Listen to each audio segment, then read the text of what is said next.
લક્ષ્મીબેનના હાથ બનાવટના ઝૂલા, તોરણ, ટોડલિયા વગેરે કલાત્મક વસ્તુઓ લોકોને પસંદ આવી. અમરેલીના વિઠ્ઠલપુર ખંભાળિયા ગામના લક્ષ્મીબેન વાઘેલાનો રેશમી દોરીથી તેમના જીવનનો દોર બદલાયો છે. વાત એમ છે કે રેશમની દોરીમાંથી અવનવા ઝૂલા, ઝુમ્મર, તોરણ, ટોડલિયા વગેરે ગૃહ સુશોભનની કલાત્મક વસ્તુઓ બનાવી તેમના જીવનમાં સમૃદ્ધિ અને સન્માનનો નવો ઉજાસ પધરાયો છે. એક સમયે ઘરકામની સાથે સામાન્ય નોકરી કરતા લક્ષ્મીબેનના જીવનમાં બદલાવની શરૂઆત ત્યારે થઈ જ્યારે તેમણે એસબીઆઈ સંચાલિત ગ્રામીણ સ્વરોજગારી તાલીમ સંસ્થામાંથી 15 દિવસની વ્યાવસાયિક તાલીમ મેળવી. પછી દિવ્ય જ્યોતિ આજીવિકા મંડળ સ્વસહાય જૂથના રચના કરી. પછી તેમણે પાછું વાળીને જોયું નથી. લક્ષ્મીબેને માત્ર ₹1000ના રોકાણથી હાથ બનાવટની કલાત્મક વસ્તુઓ બનાવવાની શરૂઆત કરી હતી. આજે તેઓ મહિને સરળતાથી 70 થી 80 હજારની વસ્તુઓનું વેચાણ કરી રહ્યા છે. તેઓ કહે છે કે રેશમની દોરીમાંથી રજવાડી ઝૂલા, ગાર્ડન ઝૂલા, કપલ સિંગલ ઝૂલા, ટેડી બિયર ઝૂલો ઉપરાંત તોરણ, ઝુમ્મર, ટોડલિયા, સિંગલ અને વોલ ફૂલદાની વગેરે કલાત્મક વસ્તુઓ બનાવવાના હુન્નરે એક નવી ઓળખ તો આપી જ છે, સાથે સાથે આર્થિક રીતે પગભર બન્યા છે. તેમણે કહ્યું કે દિવ્ય જ્યોત આજીવિકા મંડળમાં 10 થી વધુ બહેનો જોડાયેલા છે. તેમને પણ રોજગારી મળી રહે છે. તેઓ કહે છે કે ખાસ રેશમની દોરીમાંથી બનાવેલા જુદા જુદા ઝૂલાઓ લોકોને ખૂબ પસંદ આવે છે અને તેની માંગ પણ એટલી જ રહે છે.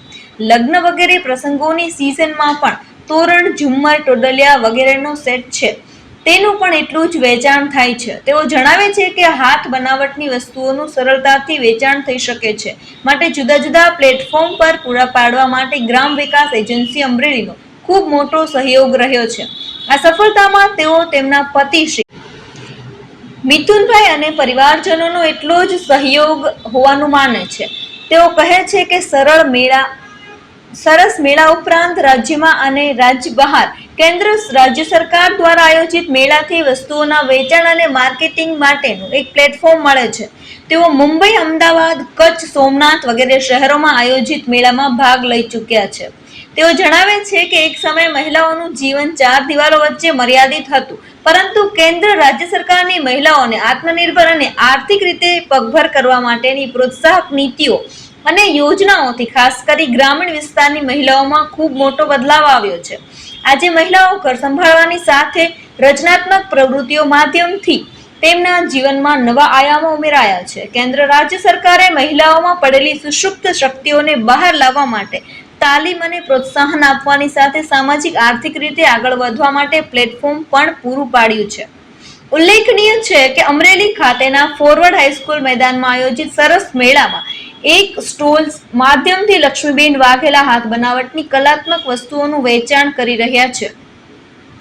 ગુજરાત સરકારના સાહસ ગુજરાત લાઇવલીહુડ પ્રમોશન કંપની દ્વારા નેશનલ રૂરલ લાઇવલીહુડ મિશન અંતર્ગત આયોજિત સરસ મેળાના માધ્યમથી સ્વસહાય જૂથના બહેનો દ્વારા ઉત્પાદિત વસ્તુઓના વેચાણ માટેનું પ્લેટફોર્મ મળે છે. સાથે જ સ્થાનિક વસ્તુઓનું બ્રાન્ડિંગ પણ થાય છે.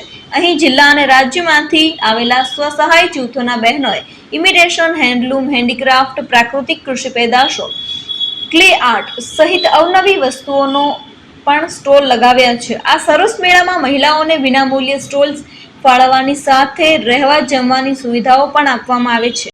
મારું નામ વાઘેલા લક્ષ્મી, હું વિઠ્ઠલપુર ગામની વતની છું. તાલુકો જિલ્લો અમરેલી છે અને મારા મંડળનું નામ દિવ્ય જ્યોત આજીવિકા મંડળ છે, જેમાં અમે 10 બહેનો કામ કરીએ છીએ અને અમે દોરી વર્કની ટ્રેનિંગ લીધી હતી, જે અમરેલી ખાતે આરસીટી આવેલું છે. એસબીઆઈ તરફથી જે ગ્રામ્ય બહેનોને માર્ગદર્શન આપી શકે અને તે આગળ વધી શકે એના માટે તાલીમ 13 દિવસની લીધેલી હતી. તેમાં અમે 10 બહેનો કામ કરીએ છીએ, જેમાં અમે દોરી વર્ક કરીએ છીએ. એમાં તોરણ, ટોડલિયા, ઝુમ્મર, મોટા હિંચકા, નાના બાળકોથી લઈ અને મોટા સુધીના હિંચકાઓ બનાવીએ છીએ, કાચ બનાવીએ છીએ, મોબાઈલ કવર બનાવીએ છીએ, ટેડીનો ઝૂલો બનાવીએ છીએ અને ગૃહ સુશોભનની બધી જ વસ્તુઓ બનાવીએ છીએ. ગુજરાત સરકારના આ હેતુ સરસ મેળાઓના માધ્યમથી અમે જિલ્લા લેવલે તો કામ કરતા જ હતા, પણ અમે રાજ્ય લેવલે પણ અમારું વેચાણ કરી અને અમે અમારું સારું એવું ગુજરાન ચલાવીએ છીએ.